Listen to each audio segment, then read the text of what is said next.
Hi, and welcome to Bob Akmens Sports, America's #1 top sports handicapper since 1978. This is the second part of 3 parts of our basketball betting tips video.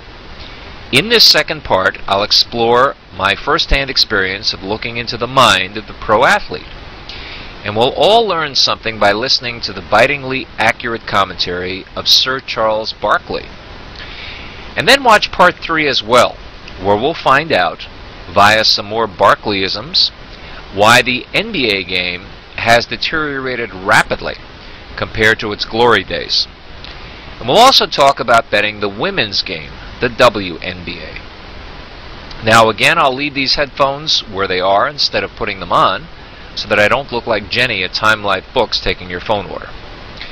If you haven't watched part 1, please do so after viewing this part as well.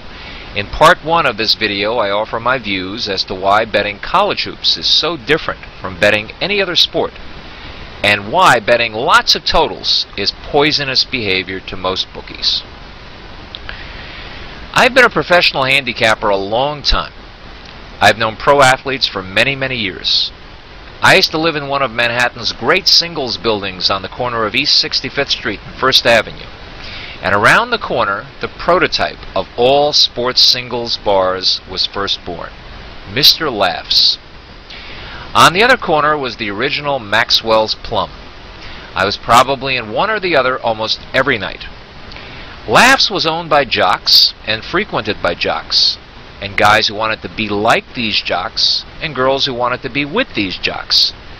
But what was nice for me is that I was young, made great money, and wasn't bad looking, so I was very happy to get whatever those jocks left behind. And I got to see close up how these guys think and act. Even Joe Willie Namath used to come by at times. I wasn't particularly impressed by any of these guys. Not that I ever really idolized any ball player anywhere, anytime, even as a kid. So in those great days of my youth, I learned that like actors on a stage, most ball players constantly yearn for adulation. When they get it, they sometimes perform superhuman feats. When they don't, they very often don't do that.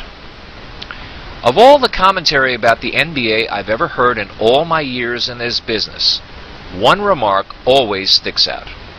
I can never ignore it, and neither should you ever ignore it. Charles Barkley, a loudmouth to be sure, but one heck of a basketball player, at 6'6", snatching boards from guys much taller than himself. Nicknamed the Round Mound by some because he liked his food, Sir Charles led the NBA for 3 straight years in offensive boards, and that, folks, is very hard to do at 6'6". I'm 3 inches shorter and know about these things.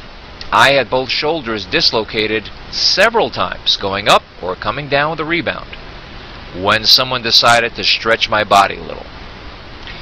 But back to Sir Charles's pithy comment that will forever stick with me. It must have been in one of his last years in the NBA just before the playoffs. This would be the late 90s when he was with the Rockets. He had a great game, and the network trotted out one of those pieces of eye candy they use to interview players.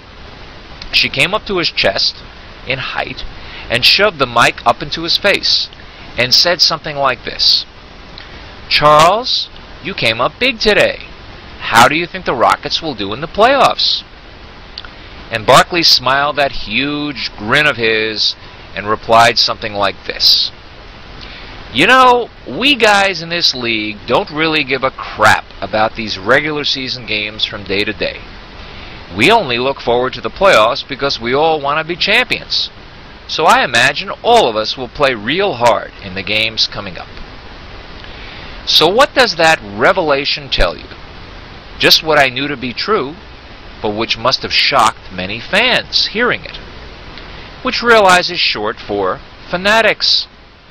And since so many fans delude themselves by thinking these players are perpetual heroes, I thought I'd quote a popular source for the word origin from Wikipedia. Quote, "Fan emerged as an Americanism around 1889. Many assume that it's a shortened version of the word fanatic, and the word did first become popular in reference to an enthusiastic follower of a baseball team. Fanatic itself, introduced to the English around 1525, means insane person. It comes from the modern Latin fanaticus, meaning, literally, insanely, but divinely inspired. Sure sums it up in my book. Here's the essence of what Barkley so adroitly revealed in that one statement. Always, always take every single run-of-the-mill NBA game with a grain of salt as to its purported meaning and importance. Never ever assume one team will be up and the other team will be down. I've seen games where divisional rivals won by 40 or 50 points one night at home, and then lost by 30 or 40 points a day or two later to that very same opponent at the other guy's court. Don't assume that revenge games play some sort of huge role in the lives of these guys. Now on that note, we'll close out part 2 of this video. Please watch part 3, where we'll find out, through some more Barkleyisms, why the NBA game has gone to seed compared to its glory days.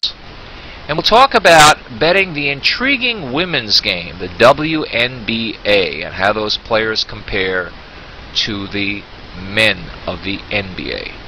And if you've missed part 1, please take a look at that, because we cover these topics.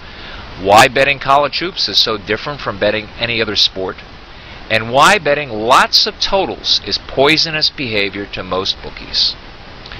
Thanks for your time, and make sure you watch all 3 parts of this video, which, if you follow its advice, will make you money. So for the time being, Bob Akmens signing out for now.